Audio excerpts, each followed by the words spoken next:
नमस्कार दोस्तों, आप सभी का स्वागत है आइकॉनिक स्टडीज़ पर। तो आज इस क्लास में कवर करेंगे हाई लेवल के टॉप 30 क्वेश्चन और आंसर को, जो कि बिल्कुल आप लोगों के एग्ज़ाम के लेवल के हैं। दोस्तों, मेरी आपसे रिक्वेस्ट है कि आप लोग इस वीडियो को पूरा ज़रूर देखिए। तो शुरुआत करते हैं आज के पहले क्वेश्चन के साथ में। प्यारे साथियों, आज का पहला क्वेश्चन दिया है आप लोगों की स्क्रीन पर। चोल अभिलेखों में उल्लेखित भूमि की विभिन्न कोटियों के अनुसार डैश को किसी विद्यालय के रखरखाव की भूमि कहा जाता था। तो यहाँ पर दोस्तों पहले क्वेश्चन का जो सही उत्तर है ना, वह हो जाएगा शाला भोग। दोस्तों, शाला भोग कहा जाता था, तो ये आपको ध्यान रखना है। ऑप्शन नंबर सी जो है ना, हमारे पहले क्वेश्चन का सही उत्तर हो जाएगा। और दोस्तों क्वेश्चन भी बहुत ही बढ़िया है, ठीक है ना। चलिए तो आगे बढ़ेंगे इसी के साथ में। राजकुमार सलीम आगे चलकर सम्राट डैश कहलाया था।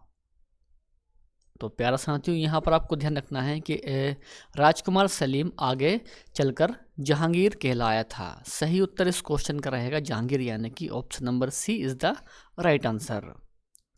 चलिए नेक्स्ट है,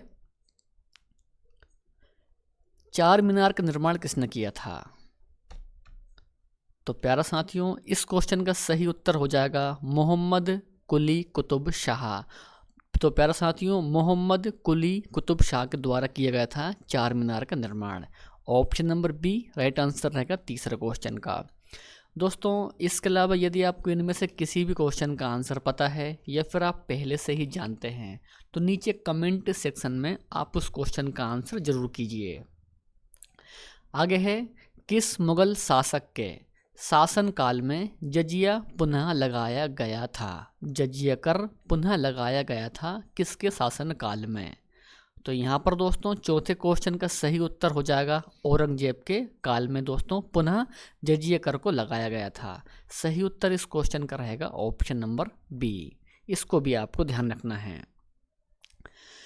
निम्नलिखित में से किस वर्ष भारतीय सैनिकों के लिए समुद्र यात्रा अनिवार्य कर दी गई थी। वेरी वेरी इंपॉर्टेंट क्वेश्चन दोस्तों।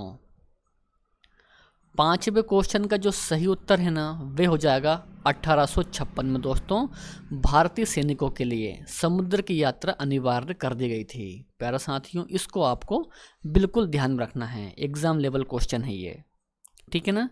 चलिए आगे है, जैन धर्म का सबसे महत्वपूर्ण आधारभूत सिद्धांत क्या माना जाता है। जैन धर्म का सबसे महत्वपूर्ण आधारभूत सिद्धांत क्या माना जाता है। तो प्यारा साथियों, छठवें क्वेश्चन का जो सही उत्तर है ना, वह हो जाएगा अहिंसा। अहिंसा इस क्वेश्चन का सही उत्तर है, यानी कि option number B is the right answer. ठीक है दोस्तों, अगला क्वेश्चन दोस्तों और बहुत ही बढ़िया क्वेश्चन है। फैजी डैश के दरबार में रहते थे, यानी कि फैजी किसके दरबार में था। सही उत्तर इस क्वेश्चन का हो जाएगा दोस्तों अकबर के दरबार में था फैजी। ऑप्शन नंबर डी यहाँ पर इस क्वेश्चन का सही उत्तर है। नेक्स्ट है, व्यक्तिगत सत्याग्रह आंदोलन के नेता आचार्य विनोबा भावे ने कहाँ से इस आंदोलन का प्रारंभ किया था। सही उत्तर इस क्वेश्चन का है पवनार से। पवनार इस क्वेश्चन का राइट आंसर है।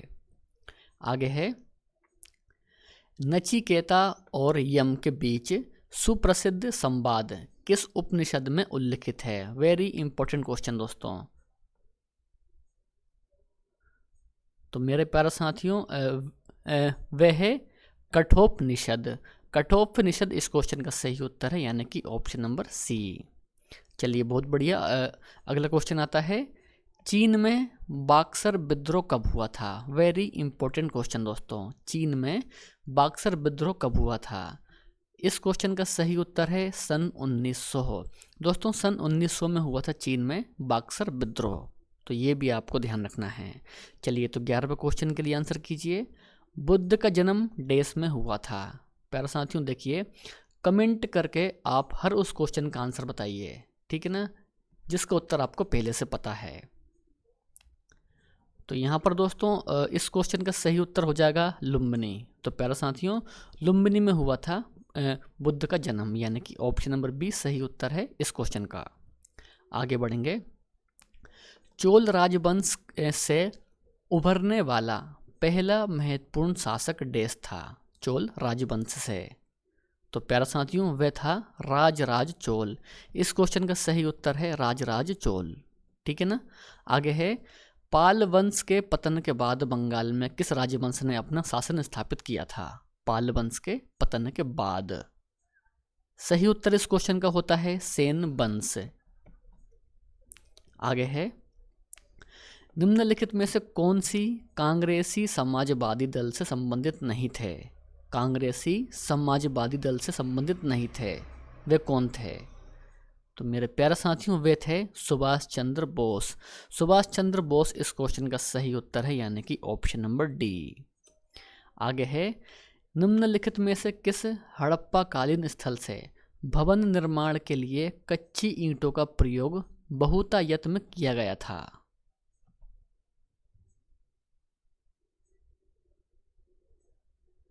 तो प्यारा साथियों इस क्वेश्चन का सही उत्तर हो जाएगा कलीबंगा। कलीबंगा इस क्वेश्चन का सही उत्तर है, यानी कि ऑप्शन नंबर सी। अगला क्वेश्चन दोस्तों आता है निम्नलिखित में से कौन सा समाचार पत्र मदन मोहन मालवीय से संबंधित नहीं है? तो इस क्वेश्चन का दोस्तों जो सही उत्तर है ना वे हो जाएगा कामरेड।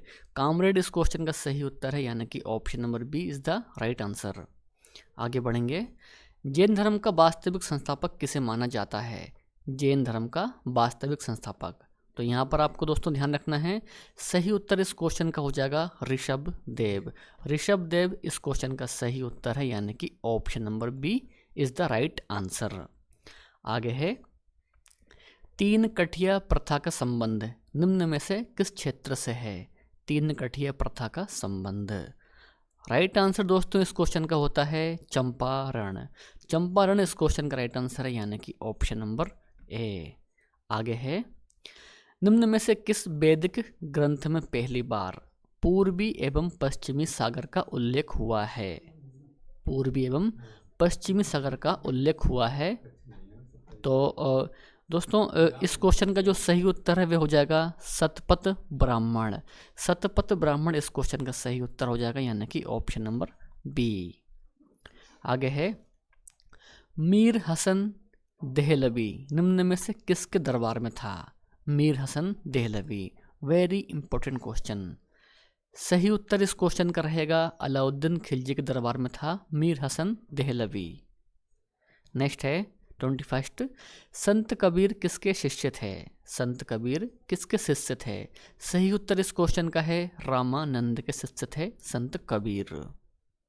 नेक्स्ट है जूनागढ़ शिलालेख निम्न में से किस भाषा का पहला शिलालेख माना जाता है? जूनागढ़ शिलालेख। सही उत्तर इस क्वेश्चन का होता है संस्कृत भाषा का, यानी कि राइट आंसर इस क्वेश्चन का है ऑप्शन नंबर डी। नेक्स्ट है निम्नलिखित में से किसे महात्मा गांधी का राजनीतिक गुरु माना जाता है? तो यहाँ पर इस क्वेश्चन का सही उत्तर हो जाएगा गोपाल कृष्ण गोखले। गोपाल कृष्ण गोखले इस क्वेश्चन का सही उत्तर है, यानी कि ऑप्शन नंबर बी। संस्कृत कवि राजशेखर देश दरबार में रहते थे? शंकर कवि राजशेखर। तो प्यारे साथियों ये थे महिपाल प्रथम के दरबार में। ऑप्शन नंबर ए सही उत्तर है इस क्वेश्चन का। चलिए 25 क्वेश्चन आ चुका है। निम्नलिखित में से किस मुगल शासक के समय झरोखा दर्शन आरंभिक किया गया है? सही उत्तर इस क्वेश्चन का है अकबर के शासनकाल में। ऑप्शन नंबर दोस्तों जो सी है ना इस क्वेश्चन का सही उत्तर हो जाएगा, और ये दोस्तों आपको बिल्कुल ध्यान में भी रखना है। अगला क्वेश्चन दोस्तों आ चुका है कौटिल्य प्रधानमंत्री थे दोस्तों किसके थे बताइए? सही उत्तर इस क्वेश्चन का होता है चंद्रगुप्त मौर्य के प्रधानमंत्री थे कौटिल्य। तो ये भी आपको ध्यान रखना है। 27 क्वेश्चन दोस्तों कि लॉर्ड मिंटो ने अमृतसर की संधि 1809 से ठीक पहले शांति स्थापित करने के लिए रणजीत सिंह के पास किसको भेजा था? सही उत्तर दोस्तों इस क्वेश्चन का रहेगा चार्ल्स मेटकाफ को भेजा था। ऑप्शन नंबर डी सही उत्तर है। 28 क्वेश्चन दोस्तों बंगाल का प्रसिद्ध कोसी जुरा केस किसके शासनकाल में घटित हुआ था? कोसी जुरा केस। सही उत्तर इस क्वेश्चन का दोस्तों रहेगा वारेन हेस्टिंग के शासनकाल में। ऑप्शन नंबर ए इस क्वेश्चन का सही उत्तर हो जाएगा वारेन हेस्टिंग। 29 क्वेश्चन दोस्तों, निम्नलिखित में से किस आंदोलन का संबंध तीन कठिया व्यवस्था से है? सही उत्तर इस क्वेश्चन का है चंपारण सत्याग्रह का। निम्न में से कौन सा शासक संगम राज्य चेर से संबंधित नहीं था? संगम राज्य चेर से संबंधित नहीं था, वे कौन सा शासक था? तो मेरे प्यारे साथियों वे था नेडियोन। नेडियोन इस क्वेश्चन का सही उत्तर है, यानी कि ऑप्शन नंबर ए। ऊंचाई बढ़ने से वायुमंडलीय दाब पर क्या प्रभाव पड़ता है? प्यारे साथियों ये क्वेश्चन आपके लिए टेस्ट क्वेश्चन है।